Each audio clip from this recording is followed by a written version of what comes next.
Баршаңызға қайырлы күн қыздар, менің каналыма қош келдіңіздер. Сіздермен Жансая. Бүгін сіздерге күлше нандардың дайындалу жолымен бөлісетін боламын. Видеоның соңына дейін көріңіздер.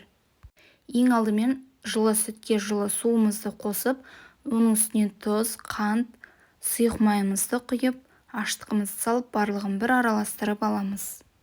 Жақсылап біркелкі етіп араластырып алғаннан кейін алдын ала електен өткізілген ұнымызды осылай бірнеше бөліктерге бөле отырып, массамызға салып араластырамыз. Қажетті заттардың мөлшерін төменге описание бөліміне жазып қалдыратын боламын. Енді осыны араластырғаннан кейін қалған ұнымызды салып, жақсылап қамыр илейміз. Достар, менің каналымда күнделікті шығып отыратын жаңа видео рецептерді жоғалтып алмас үшін міндетті түрде менің каналыма тіркеліп, қоңырауша белгісін қосып қоюды ұмытпаңыздар.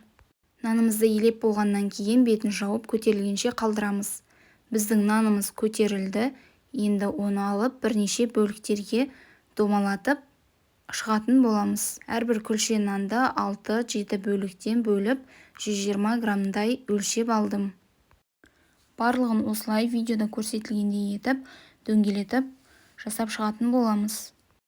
Енді оны противенге пергамент қағазын төсеп, орналастырып шығамыз.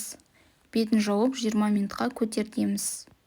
Біздің нанымыз көтерілді, енді оны осылай қолымыздың көмегімен күлше нанға келтіріп алатын боламыз.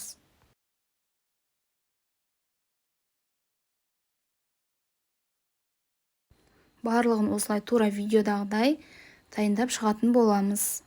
Енді оның барлығын жасап болғаннан кейін бетіне жұмыртқамызды жағатын боламыз. Қыздар, менің инстаграм парақшама да тіркеліп кетуді ұмытпаңыздар. Ол жақта да түрлі рецептермен бөлісетін боламын. Бетін әсемдеу үшін осылай шанышқының көмегімен жасап шығатын боламыз. Өз қалауыңыз бойынша бетіне мак немесе кунжут сепсеңіздер де болады. Алдын ала қызып тұрған пеште 180 градуста қызарғанша пісіріп аламыз. Біздің күлше нандарымыз дайын. Міндетті түрде осы рецепт бойынша дайындап көріңіздер. Сіздермен болған Жансая.